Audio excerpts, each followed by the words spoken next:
হাদি ভাইয়ের কিছু হলে জুলাই ফিরবে দ্বিগুণ হয়ে। হাদি ভাইরে কবরে রাখার পরে সেই কথাগুলো এখনো আছে স্মৃতি হয়ে। আসলে আমরা বাঙালিরা মাছ দিয়া শাকটা খুব ভালোভাবে ডাকতে পারি। আর তাই তো কে বা কারা এই দেশের জন্য প্ল্যান ফ্যামিলি কার্ড নিয়ে আসার উত্তেজনায় আমরা সেই মানুষটারও ভুলে যেতে পারি, যেই মানুষটা আমাদের মতো সাধারণ মানুষদের জন্যই সমাজে ন্যায় প্রতিষ্ঠা করতে যায় চলে গেছে এই দুনিয়া ছাড়ে।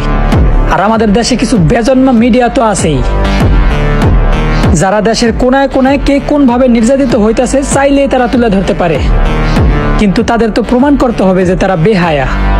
তাই তো হাদি ভাইয়ের হত্যাকারীরা চিহ্নিত হওয়ার পরেও যথেষ্ট পদক্ষেপ নেয় নেই কিন্তু এই মিডিয়া জগতের মানুষেরা। অন্যদিকে কয়েক যুগ পর ফিরে আসা নেতা ফ্ল্যাটে কয় লোকমা খাইছে, কয়বার ওয়াশরুমে গেছে, এরাও কিন্তু তুলে ধরতে বাকি রাখে নেই তারা। ওকে, ইটস ফাইন, আমার এতে কোনো প্রবলেম নাই। আমার প্রবলেম হলো সাধারণ মানুষের একটা ভোটে কিন্তু একটা নেতা তৈরি হয়। তাহলে নেতা হওয়ার পর সাধারণ মানুষের দু একটা চাওয়া কেন ফিরিয়ে দেওয়া হয়?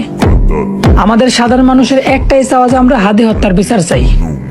হ্যাঁ, বিচার চাই। আর এই চাওয়াটা যদি সঠিক হয় তাহলে আল্লাহ আমাদেরকে ফিরিয়ে দিবে না ভাই। আর যদি বিচারের কথা বলেন, এই দেশের আইন প্রশাসন আদালত, থু, আরে ভাই এরা তো অনেক আগে থেকেই টাকার বিনিময়ে নেতাদের পকেটে ভরা। এদের কাছ থেকে সঠিক বিচার চাইতে গেলেই খাইবেন বড় একটা মারা।